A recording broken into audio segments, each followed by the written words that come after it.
Hello. हाँ sir. हाँ बोलिए। सर वही पूछ रहे थे हम लोग कि इंटरव्यूनर बनने के विषय में, हम लोग गढ़वा से हाँ तो। इंटर बता दो दिए, आप इंटरव्यू बन सकते हैं।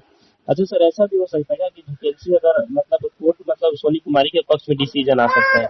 जी सर। हेलो। ये देखिए वो। ये हो क्या सकता है, ये तो पता चलेगा केस कैसे मूव करेगा उसके ऊपर ना। जी जी।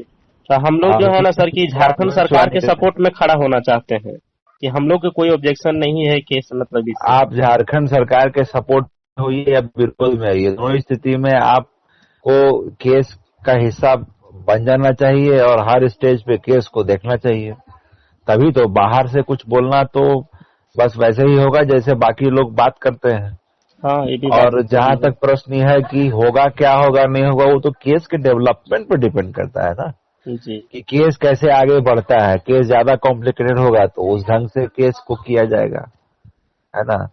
वो तो केस का नेचर जैसे जैसे चेंज होगा वैसे वैसे स्ट्रेटजी बदलना पड़ता है। अभी बस कुछ क्या डिसाइड कर सकते हैं। तो ये चीज की जैसे कि मान लीजिए कि कुछ लोग का ज्वाइनिंग हो गया है, तो क्या मतलब इस मतलब ज्वाइनिंग से उन लोग को भी तो प्रभावित होंगे सर, टोटल विज्ञापन प्रभावित हो सब जाएगा। लोग प्रभावित होंगे जब आप उस केस का ऑर्डर निकाल के देख लीजिए। पहले डेट का जो ऑर्डर है उसमें चीफ जस्टिस बोले हैं कि सिंस फ्रॉम द बिगनिंग, यानी कि जब से ये नोटिफिकेशन हुआ है उस जी। समय से जांच किया जाएगा।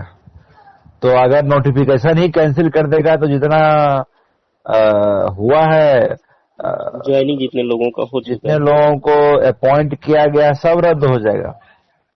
ये उसको दिया गया बेनिफिट होगा। हर डेट को वो जो है वो उसका जो वकील है सोनी कुमारी का, वो कहता है कि स्टे कर दिया जाए। तो चीफ जस्टिस बोलते हैं आप घबराइए मत, हम आपको पहले ही लिबर्टी दे दिए हैं कि अगर इसमें कोई भी डिस्क्रिपेंसी पाया जाएगा तो पूरा हम वैकेंसी ही रद्द कर देंगे।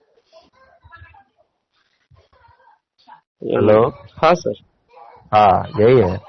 इसमें दुखी भी नहीं होना है और इसमें परेशान भी नहीं होना है। जो है सो यही है। देखिए किसी का भी एग्रीव्ड होगा तो कुछ ना कुछ तो करेगा ही, हाँ है सर, ना। सही बात है। और तो मतलब ये जो सर जैसे कि उनमें कोर्ट जो नोटिस दिया सर कि वाद और प्रतिवाद में जो भी खड़ा होना चाहते हो कोर्ट सकते हैं तो। नोटिस नहीं दिया, कोर्ट एडवर्टाइज किया कि आप फलाना फलाना डेट तक जो है इसका हिस्सा बन जाइए, सो दैट कि आपकी बात को भी सुना जा सके। ठीक है, तो बन जाइए हिस्सा 25 तारीख को। हाँ, तो नहीं मतलब भी बन सकते हैं तो वो भी विकल्प है, आप नहीं भी बन सकते हैं। हाँ, तो ऐसा तो नहीं सर, मान लीजिए कभी डिसीजन ऐसा भी तो होता है क्या कि मतलब कि जितने लोग उसमें इंटरवेनर बने हैं उन्हीं के पक्ष में निर्णय आता है और बाकी लोग उससे मतलब उनको साइड में करके रख दिया जाता है। इन जनरल ऐसा नहीं होगा, क्योंकि इन जनरल वही रिप्रेजेंटेटिव कैपेसिटी का केस हो गया तो इसमें ऐसा नहीं होना चाहिए। ठीक है, लेकिन जो बात आप कह रहे हैं वो भी उतना ही सही है, ऐसा भी हुआ है। देखिए मुद्दा यही है कि आप बाहर से बैठने से बढ़िया है कि आप सिस्टम में शामिल हो जाइए। और क्या, कितना खर्च हो जाएगा, 15-20 आदमी रहेगा, 1000-2000 खर्चा होगा। और क्या, अगर सामान्य रूप से केस चलता है तो। और कॉम्प्लिकेट होगा तो जैसे केस कॉम्प्लिकेट होगा वैसे खर्चा बढ़ेगा, बड़े वकील को बुलाना पड़ेगा बहस करने के लिए। हाँ सर। हेलो। हाँ हाँ हाँ हाँ, हाँ। बाहर से वकील, दिल्ली से कोर्ट वकील बुलाना पड़ेगा। मान लीजिए अगर कैसे लड़ना है तो अच्छे से लड़ना है ना। हाँ हाँ हाँ। हाँ तब। तो सर कोर्ट तो ये भी देखा था कि ये मतलब कि सोनी कुमार के साइड में कितने और गवर्नमेंट के साइड में कितने हैं, मतलब ये भी तो देखेगा ना उस चीज को कि कितने कितने ये पार्टिसिपेंट के। कुछ नहीं होता है, जितने संख्या बढ़ने से थोड़ा सा वेट बढ़ जाता है। और क्या, लोग को लगता है कि इतने लोग हैं, इतने लोग जागरूक हैं, थोड़ा सा एक साइकोलॉजिकल प्रेशर होता है। उसके बाद ज्यादा लोग रिप्रेजेंट का, अभी क्या है, सरकार जो है वो सरकार अपने नियम को बचा रही है। जो वैकेंसी नहीं बचा लोग रही सेलेक्ट हुए है। हैं उसको नहीं बचा रही है सरकार, अपने रूल को बचा रही है। आप अपने उम्मीदवारी को बचाइएगा, दोनों का अलग अलग काम हो जाएगा। हाँ सर। तब ये है। वैसे मोस्ट प्रोबेबल मान के रखिए कि कोर्ट एकदम से एडवर्स नहीं जाएगी। ठीक है, जी। लेकिन जा भी सकती है।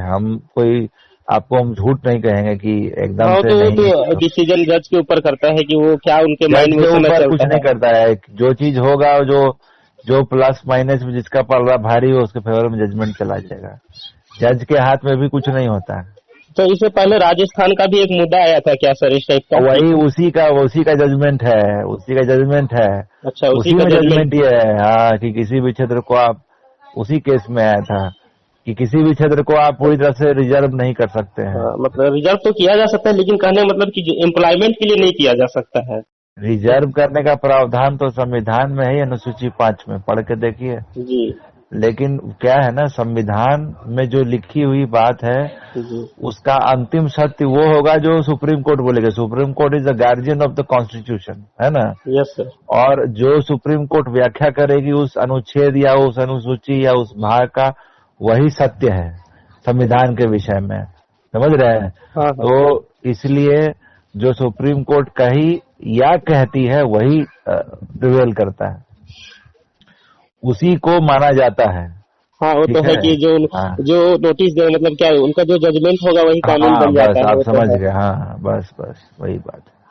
ठीक है सर, हम डिसाइड करके फोन करेंगे जैसा होगा ऐसा। हाँ ठीक है, डिसाइड कीजिए। क्या है ना कि आप लोग है ना इस समय चर्चा कर लिया, अब हर आदमी हमको फोन करे ये भी उचित नहीं है। अब हम 25-30 आदमी से बात करें तो उचित, एक बार सामने बात करना ठीक है, लेकिन हर बार आदमी फोन करेगा तो परेशानी बढ़ जाएगी। सर हम आपसे मिले हुए हैं, अश्विनी जी है ना, हम कोर्ट में आपसे मिले थे सर। अच्छा ठीक है, नहीं हमको ध्यान नहीं आ रहा है, फिर भी ठीक है। लेकिन फिर भी अब इतने नहीं ठीक है, कोई बात नहीं, आप बात किए। लेकिन हम ये करें कि ऐसा नहीं हो कि हर कैंडिडेट जो है बैठ फोन करे और हम 15 मिनट समझाएं, सब पॉसिबल नहीं होगा ना। जी जी जी, है ना। थोड़ा सा अपने स्तर पे भी आप लोग कीजिए इस चीज को, है ना। Thank you sir, thank you. Welcome.